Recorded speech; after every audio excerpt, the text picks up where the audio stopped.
नमस्कार, आपका स्वागत है तिवारी एकेडमी में। आज के इस वीडियो में हम बात करेंगे कक्षा 6 में हिंदी में अध्याय 5 की, हिंदी विषय के अध्याय 5 की, जिसका शीर्षक है अक्षरों का महत्व।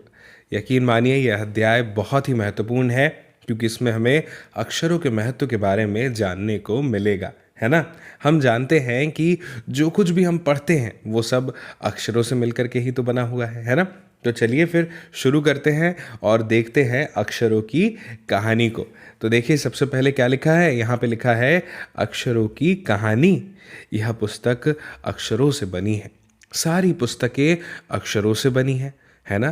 तरह तरह की पुस्तकें, तरह तरह के अक्षर, है ना। आप जानते हैं कि सभी पुस्तकें जो हैं वो अक्षरों से मिलकर के बनी है। देखिए बच्चों, भाषा कोई भी हो, हिंदी हो, अंग्रेज़ी हो या मराठी हो या राजस्थानी हो, कोई भी भाषा हो, कोई भी लिपि हो, जिन भी किताबों को लिखा जाता है, उन किताबों में होते हैं बहुत सारे अक्षर। और किताबें कितने प्रकार की होती हैं, अलग अलग विषयों पर लिखी जाती हैं, है ना। अलग अलग व्यक्तियों पर लिखी गई है ना। और कई बार तो हमें अलग अलग जानवरों पर भी किताबें देखने को मिलती हैं, है ना। कितनी सारी विषय हैं, कितने सारे चीज़ें हैं, कितनी सारी चीज़ें हैं, सब पे किताबें लिखी गई हैं, अलग अलग भाषाओं, लिपियों में लिखी गई हैं। और उनमें हैं बहुत सारे क्या, अलग अलग अक्षर। दुनिया में अब तक करोड़ों पुस्तकें छप चुकी हैं, है ना। और हज़ारों पुस्तकें रोज़ छपती हैं। तरह तरह के अक्षरों में हज़ारों की तादाद में रोज़ ही समाचार पत्र छपते रहते हैं। बात बिल्कुल सही है। आप जानते हैं कि समाचार पत्र क्या होते हैं, न्यूज़पेपर, अखबार, है ना। तो उसमें कितने सारे अक्षर रोज़ हमें देखने को मिलते हैं। इसीलिए लिखा है इन सब के मूल में है अक्षर, यानी इन सब की जो जड़ें हैं वो किससे जुड़ी हुई है, अक्षरों से। हम कल्पना भी नहीं कर सकते कि यदि आदमी अक्षरों को न जानता तो आज इस दुनिया का क्या हाल होता। सोचो, अक्षर नहीं होते तो फिर हम अपनी बात कैसे कह पाते, कैसे उसे लिख पाते, है ना। वही बस हमसे यहाँ पर कहा जा रहा है। कोई कह सकता है कि हम अक्षरों को अनादिकाल से जानते हैं। अक्षरों का ज्ञान हमें किसी ईश्वर से मिला है। अनादिकाल का मतलब समझते हैं क्या होता है। आदिकाल होता है एक, और एक होता है अनादिकाल, यानी समय की शुरुआत के समय से, एकदम शुरुआत से, है ना। कई साल पहले, तब से हमें अक्षरों का ज्ञान है, किसी ईश्वर से यह मिला है। चित्र में देखो कैसे अलग अलग चित्र दिखाए जा रहे हैं। गुफा में एक आदि मानव जो है वह चित्र को उकेर रहा है ना। ठीक है, अब आगे देखो क्या लिखा है। शिकार का दृश्य, मध्य भारत। ये मध्य भारत में शिकार के दृश्य को दिखाया गया है, देखो चित्र के माध्यम से। अब यहाँ पे लिखा है, पुराने ज़माने के लोग सचमुच ही सोचते थे कि अक्षरों की खोज ईश्वर ने की है। पर आज हम जानते हैं कि अक्षरों की खोज किसी ईश्वर ने नहीं बल्कि स्वयं आदमी ने की है। अब तो हम यह भी जानते हैं कि किन अक्षरों की खोज किस देश में किस समय हुई थी, है ना। और चूंकि आप हैं कक्षा 6 में, तो आपने अपनी इतिहास की पाठ्य पुस्तक हमारे अतीत भाग 1 के अध्याय 1 और 2 में इसके बारे में ज़रूर पढ़ा होगा, है ना। आगे लिखा है, हमारी यह धरती लगभग 5 अरब साल पुरानी है। सोचो कितने वर्ष पुरानी, लगभग 5 अरब वर्ष पुरानी। 2-3 अरब साल तक इस धरती पर किसी प्रकार के जीव जंतु नहीं थे। फिर करोड़ों वर्ष तक केवल जानवरों और वनस्पतियों का ही इस धरती पर राज्य रहा, है ना। यानी अगर हम बात करें कि पहले करोड़ों साल की, तो उस समय तो सिर्फ जानवर थे और वनस्पतियां थी, कोई जीव जंतु, यानी जैसे हम अगर हमारी बात करें तो हम तो नहीं थे। फिर आगे आया, लिखा है कि आदमी ने इस धरती पर कोई 5 लाख साल पहले जन्म लिया। यानी आदमी यानी मनुष्य का जन्म कब हुआ, 5 लाख साल पहले, ठीक है। फिर धीरे धीरे क्या हुआ, उसका विकास हुआ। कोई 10,000 साल पहले आदमी ने गांव को बसाना शुरू किया। यानी 5 लाख साल पहले आदमी का विकास हुआ, आदमी ने जन्म लिया, यानी पुरुषों ने, यानी हमने, मनुष्यों ने। और उसके बाद अभी कोई 10,000 साल पहले की बात है कि आदमी ने गांव को बसाना क्या किया, शुरू किया। खेती करने लगा, पत्थरों के औजारों का इस्तेमाल करने लगा, फिर उसने तांबे और कांसे के भी औजार बनाए। आप जानते हैं ना, ये धातुओं के नाम हैं। भाई प्रागैतिहासिक मानव ने सबसे पहले चित्रों के जरिए अपने भाव व्यक्त किए, चित्र बना बना के भाव व्यक्त किए। अभी हमने देखा था ना, शिकार के बारे में हमें चित्र बताया गया था। तो प्रागैतिहासिक का मतलब है एकदम शुरुआत का इतिहास। जो अभी हम पढ़ रहे हैं उसमें जब हम एकदम शुरुआती इतिहास की बात करते हैं ना, प्रारंभ की, जिसमें हम सिंधु घाटी सभ्यता और उसके भी पहले की बात करते हैं, तो वो प्रागैतिहासिक काल कहलाता है। ठीक है। पशुओं, पक्षियों, आदमियों आदि के चित्र बनाने लगा और इन चित्र संकेतों के बाद से भाव संकेत अस्तित्व में आए।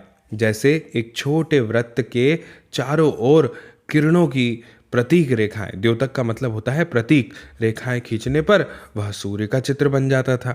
बाद में यही चित्र ताप या धूप का प्रतीक बन गया।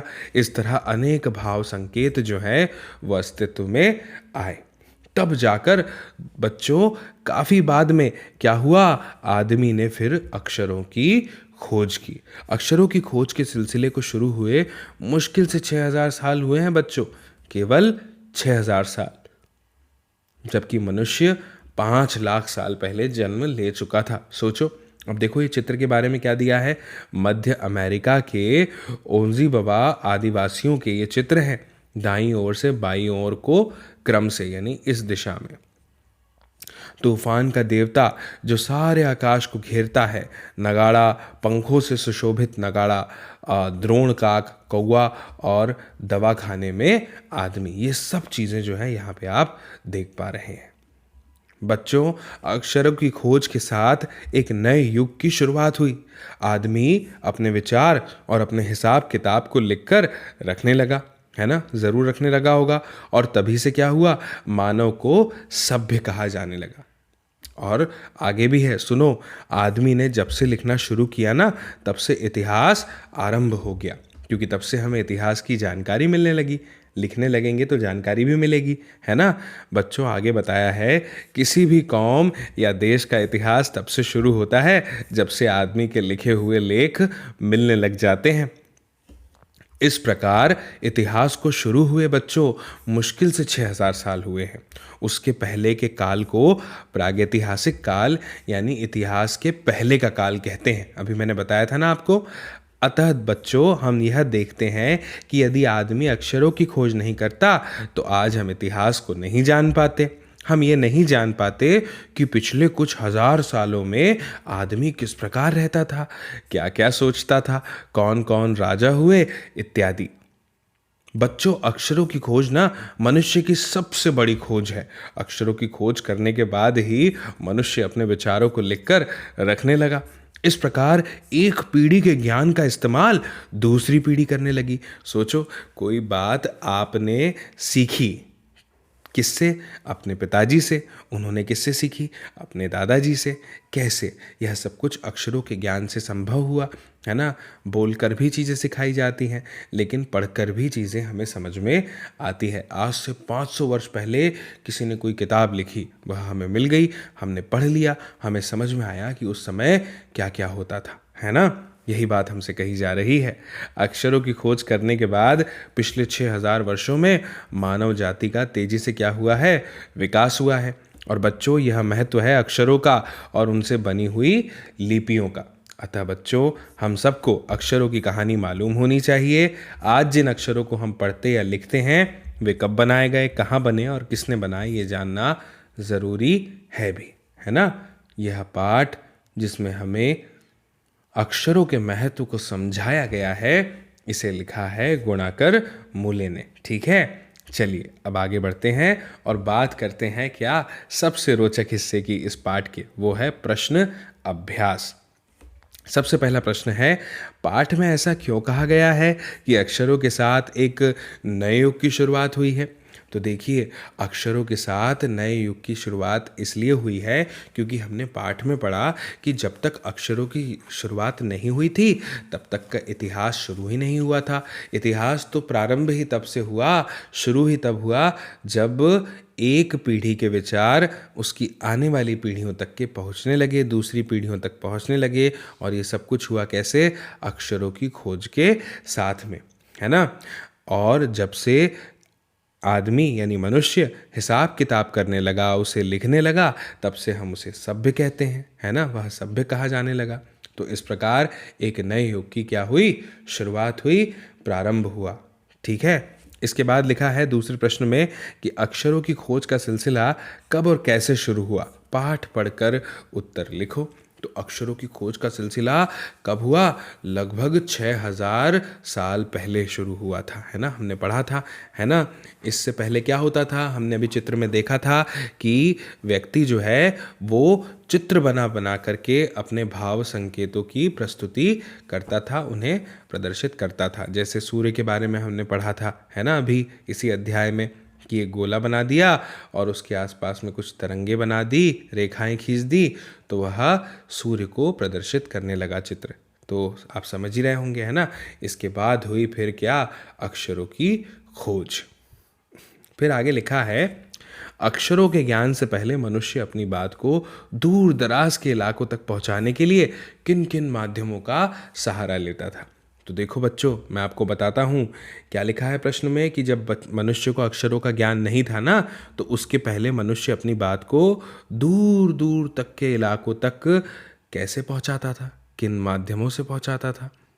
तो सुनिए, पशु पक्षियों के द्वारा, आदमियों के द्वारा और वस्तुओं के खूब सारे चित्र बना बना करके मनुष्य जो है अपनी बात को दूर दूर तक के पहुंचाता था। जैसा हमने अध्याय में पढ़ा है, भाव संकेतों के माध्यम से, है ना। बस वैसे ही इसके बाद में लिखा है आगे, निबंध से आगे। ये जो निबंध था, अब इससे आगे की बात हमसे कही जा रही है, क्या है? अक्षरों के महत्व की तरह ध्वनि के महत्व के बारे में जितना जानते हो लिखो। तो भाई देखो, ऐसा है कि ध्वनि का महत्व तो अक्षरों से भी पुराना है, क्योंकि जब अक्षर नहीं थे तब बोल बोल करके शिक्षाएं दी जाती थीं, और ऐसी शिक्षा को मौखिक शिक्षा कहा जाता था। और उस समय थी बहुत सारी कहानियाँ जिनके द्वारा अलग अलग शिक्षा को पीढ़ियों दर पीढ़ी आगे पहुँचाया जाता था। ठीक है। तो अक्षरों के साथ हम क्या करते हैं? अपने भावों की अभिव्यक्ति करते हैं, और ध्वनियों के द्वारा हम उन भावनाओं को बोल करके अपने भावनाओं की अभिव्यक्ति करते हैं। ठीक है ना। तो भाषा के ही ये दो रूप हैं, एक तो लिखित और एक मौखिक। जो लिखित है उसमें हम भाषा नहीं कहते, उसे हम लिपि कहते हैं। ठीक है। तो मुझे उम्मीद है कि आपको एक आइडिया मिल गया कि कैसे आप इसका उत्तर लिखेंगे। इसके बाद अगला प्रश्न है, मौखिक भाषा का जीवन में क्या महत्व होता है? इस पर शिक्षक के साथ कक्षा में बातचीत करो। तो शिक्षक के साथ कक्षा में बातचीत तो आप ही को करनी पड़ेगी, है ना। बाकी बच्चों, मौखिक भाषा का बहुत महत्व होता है ना। हम एकदम से जब छोटे से बड़े होते हैं तो पहले हमें बोलना ही तो सिखाया जाता है। लिखते तो हम उसके बाद में लिखना सीखते हैं ना। पहले तो हमें बोलना ही सिखाया जाता है। जब तक हम बोलेंगे नहीं तब तक हमारे लिए लिखना इतना सरल कैसे होगा, है ना।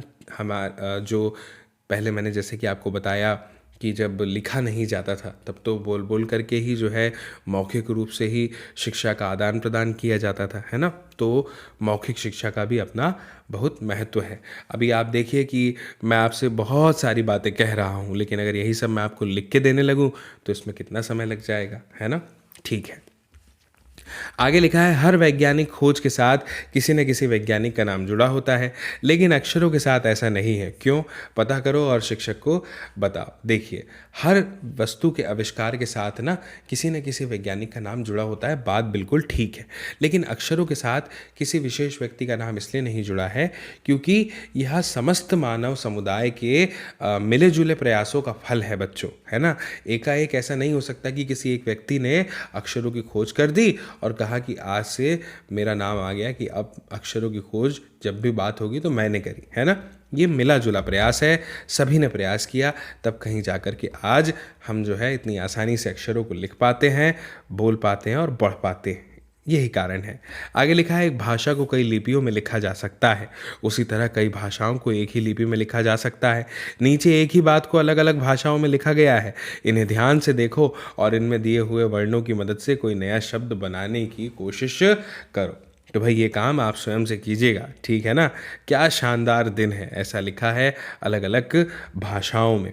देखिए तमिल में इसे कैसे लिखते हैं, क्या शानदार दिन है को, है ना। बांग्ला में कैसे लिखते हैं, उर्दू में कैसे लिखते हैं, और तेलुगु में कैसे लिखते हैं, उड़िया में कैसे लिखते हैं, पंजाबी में कैसे लिखते हैं। ठीक है, इसके बाद में है अनुमान और कल्पना। अनुमान और कल्पना में क्या लिखा गया है। अनुमान और कल्पना में हमें बताया गया है कि पुराने ज़माने में लोग यह क्यों सोचते थे कि अक्षर और भाषा की खोज ईश्वर ने की थी। अनुमान लगाओ और बताओ, ठीक है। तो देखिए बच्चों, मुझे ऐसा लगता है कि जब हम ज्ञान की सीमा के परे बात करते हैं ना, मान लीजिए कि मेरे मस्तिष्क की कुछ सीमाएं हैं, है ना, मेरा ज्ञान सीमित है, उससे ज़्यादा मुझे नहीं पता, तो मैं फिर उसको ईश्वर से जोड़ के देखने लगता हूँ, है ना। ऐसा ही होता है। तो इसीलिए क्या होता था पहले के समय में ना, अक्षरों की खोज के संबंध में ऐसा कहा जाता था कि अक्षरों की जो जानकारी है, जो अक्षरों की खोज है, वो ईश्वर ने दी है। और पहले के समय में जो है ईश्वर के प्रति निष्ठा बहुत अधिक थी, आज भी बहुत है ना। तो उनकी जो ईश्वर के प्रति क्या थी, भक्ति थी, जो श्रद्धा थी, जो निष्ठा थी, उस के बदले में उन्होंने ऐसा कहा, उसकी वजह से ऐसा कहा कि अक्षरों की जो खोज है वो किसने की है, ईश्वर ने की है। क्योंकि ईश्वर कौन है, सर्वशक्तिमान है, सर्वशक्तिशाली है ना। इसलिए इसके बाद में आगे लिखा है कि अक्षरों के महत्व के साथ ही मनुष्य के जीवन में गीत, नृत्य और खेलों का भी महत्व है। कक्षा में समूह में बातचीत करके इनके महत्व के बारे में जानकारी इकट्ठी करो और कक्षा में प्रस्तुत करो, ठीक है। तो ये काम आपको स्वयं से करना होगा बच्चों, है ना। सभी चीज़ों का बराबर महत्व है, ये तो हम जानते हैं। इसके बाद में लिखा है क्या, देखिए भाषा की बात में लिखा है अनादि काल में रेखांकित शब्द का अर्थ है जिसकी कोई शुरुआत या आदि ना हो, है ना। तो यहाँ पे लिखा है यह शब्द मूल शब्द के शुरू में कुछ जोड़ने से बना है ना। इसे उपसर्ग कहते हैं। तो अब क्या जोड़ने से बना है, आप देख रहे हैं अ जोड़ने से बना है, आदि अनादि अन जोड़ दिया। तो इसमें लिखा है उपसर्गों को अलग करके मूल शब्दों को लिखकर उनका अर्थ समझो। तो ठीक है, अभी लिखते हैं। अब यहाँ पे लिखा है असफल। तो असफल के लिए मैं आपको बता दूं, इसमें जो उपसर्ग है वो है अ, क्योंकि सफल का मतलब क्या होता है आप जानते हैं, और असफल उसका विलोम हो गया। ऐसे ही अदृश्य भी में भी जो है अ जुड़ा है। दृश्य यानी जो दिख रहा है, अदृश्य यानी जो नहीं दिख रहा। अनुचित, तो उचित में अन जोड़ दिया, तो न जो है वो यहाँ पर आधा है, इसलिए मैंने इसमें ऐसा ये यहाँ पर आप देखेंगे कि हलंत लगाया है, ठीक है। इसके बाद लिखा है अनावश्यक। तो अनावश्यक में भी न जो है वो आधा है, आवश्यक और अनावश्यक। अपरिचित, अपरिचित में अ जुड़ा है ना। परिचित और अपरिचित। अनिच्छा, इसमें आप देख रहे हैं कि अन जुड़ा हुआ है ना। ठीक है, तो इस तरह से आप यहाँ पे अपना उत्तर लिखेंगे। इसके बाद में लिखा है कि वैसे तो संख्याएं संज्ञा होती है, पर कभी कभी ये जो संख्याएं हैं ये विशेषण का काम भी करती हैं। जैसे नीचे लिखे वाक्य में लिखा है हमारी धरती लगभग 5 अरब साल पुरानी है। यानी अरब साल तो ठीक है, लेकिन कितनी, 5 अरब साल पुरानी है। तो यहाँ पर जो है ये बिल्कुल विशेषण का काम कर रही है, हमें बता रही है कि कितने वर्ष पुरानी है ना। बिल्कुल सही। तो ये जो है हमें यहाँ पर बिल्कुल इसी तरह से बताया जा रहा है। आगे लिखा है कोई 10,000 साल पहले आदमी ने गांव को बसाना शुरू किया। अब इन वाक्यों में रेखांकित अंश, साल, संज्ञा के बारे में विशेष जानकारी हमें दे रहे हैं। बिल्कुल, और इसीलिए संख्यावाचक विशेषण जो है इन्हें कहा जाता है। यानी जब कोई संख्या विशेषण बन जाती है तो उसे संख्यावाचक विशेषण कहते हैं, ठीक है। अब संख्यावाचक विशेषण का इस्तेमाल बच्चों उन्हीं चीज़ों के लिए होता है जिन्हें गिना जा सके, जैसे 4 संतरे, 5 बच्चे, 3 शहर आदि। पर यदि किसी चीज़ को गिना नहीं जा सकता तो उसके साथ संख्या वाले शब्दों के अलावा मापतोल आदि के शब्दों का इस्तेमाल भी किया जाता है। जैसे 3 जग पानी, 1 किलो चीनी। अब चीनी के दानों को नहीं गिन पा रहे हैं तो 1 किलो कह देते हैं, है ना। तो यहाँ पर रेखांकित हिस्से परिमाणवाचक विशेषण हैं, क्योंकि ये किसी न किसी परिमाण के संबंध में जानकारी दे रहे हैं। 1 किलो, 3 जग वगैरह वगैरह, 1 दर्जन केले, है ना। इस प्रकार से, क्योंकि इनका संबंध मापतोल से है। अब आगे लिखे हुए को पढ़ो।